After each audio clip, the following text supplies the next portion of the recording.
Friends, இன்னைக்கு வீடியோவில் நம்ம என்ன பார்க்க போகிறோம் அப்படின்னா 9th 3rd டேர்மில் இருக்க ஒலி தான் பார்க்க போகிறோம். இந்த ஒலி டாபிக் எந்தெந்த ஸ்டாண்டர்ட்லலாம் இருக்குது அப்படின்னா 8th 3rd term, 9th 3rd term, 10th இருக்குது. 8th வந்து ஆல்ரெடி வீடியோவாக போட்டிருக்கேன். பார்க்காதவங்க அதை பார்த்துட்டு இது கண்டினியூ பண்ணுங்கள். வீடியோக்குள்ளே போகிறதுக்கு முன்னாடி this video sponsored by SPO digital marketing.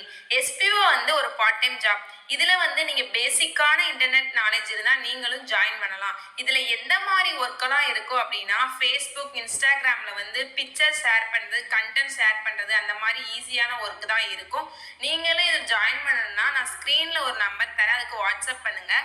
மேலும் இதை பற்றி ஃபுல் டீட்டெயில் வந்து நான் டிஸ்கிரிப்ஷனில் கொடுத்துருக்கேன், நீங்களும் செக் பண்ணிட்டு ஜாயின் பண்ணிக்கோங்க. வீடியோக்குள்ளே போகலாம். ஸ்கிப் பண்ணாதீங்க. பெரிய தப்பு. தினம் 300 ரூபாய் சம்பாதிக்க அரிய வாய்ப்பு. இன்ஸ்டாகிராம், ஃபேஸ்புக் பயன்படுத்த தெரிந்தால் போதும். Content post and content publishing மூலமா தினம் 300 ரூபாய் சம்பாதிக்கலாம். இந்த வேலை செய்ய 5 நிமிடம் போதும். Work training support, group communication support, all language customer live chat support, முக்கியமா சொந்தமா ஒரு பிசினஸ் ஸ்டார்ட் பண்ற அளவுக்கு உங்களால கற்றுக்கொள்ளவும் முடியும், சம்பாதிக்கவும் முடியும். இந்த வேலை வாய்ப்பு வழங்குவது 5 வருடத்திற்கு மேல ரன் ஆகிட்டு இருக்க நம்ம தமிழ்நாட்டு company school of business organisation private limited. மேலும் விவரங்களுக்கு டிஸ்கிரிப்ஷன்ல கொடுத்திருக்க நம்பருக்கு வாட்ஸ்அப் பண்ணுங்க.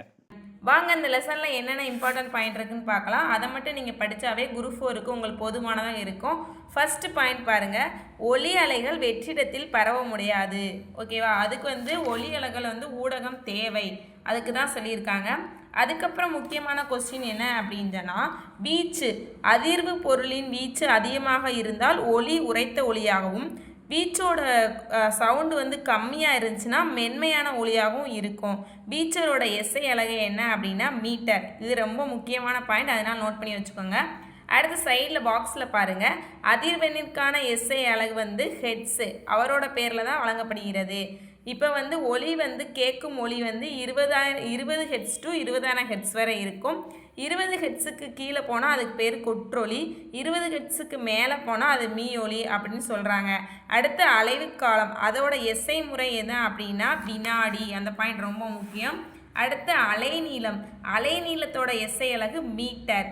ஒலியின் திசைவேகம் அல்லது வேகம், இதோட எஸ்ஐ அலகு என்னென்னா மீட்டர் வினாடி -1.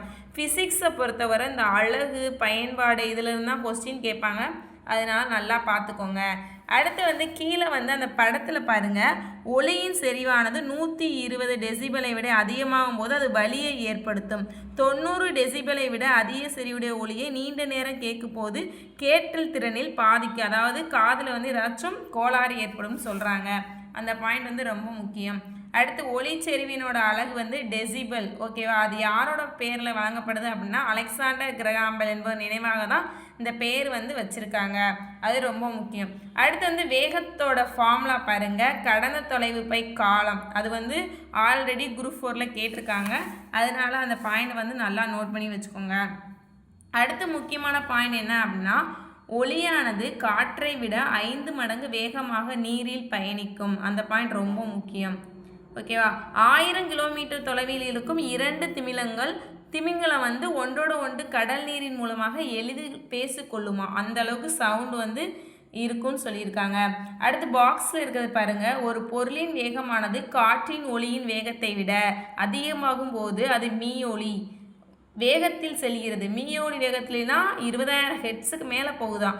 எடுத்துக்காட்டு என்ன அப்படின்னா துப்பாக்கி குண்டு, ஜெட் விமானம், ஆகாய விமானம், இதெல்லாம் வந்து மீயோலி தத்துவத்தில் அடிப்படையில் செயல்படுதுன்னு சொல்லியிருக்காங்க, அதனால் அந்த பாயிண்ட் ரொம்ப முக்கியம். அடுத்து ஒலிச்செறிவு வந்து எவ்வளோ டெசிபல் வந்து அதிகமாக கேட்கும் போது காதுக்கு வந்து வலியை உண்டாக்கும் அப்படின்னா 120 டெசிபலுக்கு மேலே உண்டாகும் போது காதுக்கு வந்து வலியை ஏற்படுத்தும்.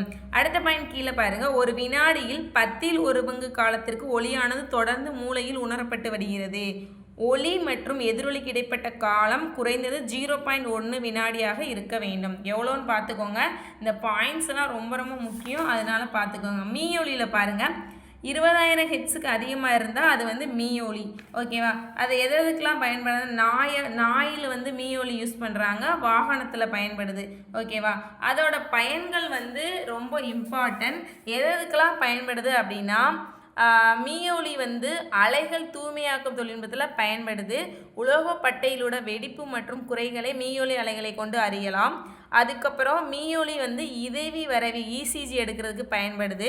அடுத்து வந்து சிறுநீரகத்தில் உள்ள கற்களை சிறு சிறு துண்டுகளாக உடைக்கவும் மீயொலி பயன்படுகிறது, அது ரொம்ப முக்கியம்.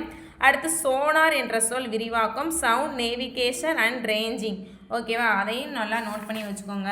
அடுத்து பின்னாடி பாருங்கள் இசிஜி கொடுத்துருக்காங்க. அது வந்து இசிஜி என்பது நேரத்தை பொறுத்து மாறக்கூடிய இதய தசையின் மின்சார செயல்பாடை குறிக்கும். ஓகேவா, அதான் இசிஜின்னு குறிக்கிறாங்க. செவியோட வெளிப்பகுதி செவிமடல் என்று அழைக்கப்படுகிறது. நடுச்செவியில் காதில் வந்து 3 எலும்புகளால் சுத்தி பட்டை அங்கவடி அது இருக்குன்னு சொல்லியிருக்காங்க. அடுத்து முக்கியமான பாயிண்ட் என்ன அப்படின்னா, கடத்தப்பட்ட அழுத்த வேறுபாடானது காக்லியா மூலம் மின் செய்களாக மாற்றப்படுகிறது. அந்த பாயிண்ட் ரொம்ப முக்கியம். ஓகேவா, அவ்வளோதான் ஃப்ரெண்ட்ஸ். இதோட 9th ஒலி லெசன் முடிஞ்சு. நாளைக்கு 10th இருக்க ஒலி லெசன் வீடியோவாக பார்க்கலாம். நீங்கள் சொன்ன மாதிரி பின்னாடி 1 வேர்டு அட்டாச் பண்ணியிருக்கேன். நீங்களே இதை பார்த்து நோட் பண்ணி வச்சுக்கோங்க. உங்களுக்கு என்னோடய வீடியோ பிடிச்சினா லைக் பண்ணுங்கள், ஷேர் பண்ணுங்கள், கமெண்ட் பண்ணுங்கள். முக்கியமாக உங்கள் ஃப்ரெண்ட்ஸ் யாராச்சும் டிஎன்பிசியில் குரூப் 2 குரூப் 4 படிக்கிறாங்களா அவங்களுக்கு என்னோடய வீடியோவை ஷேர் பண்ணுங்கள். ஓகே பாய், நெக்ஸ்ட் வீடியோவில் பார்க்கலாம்.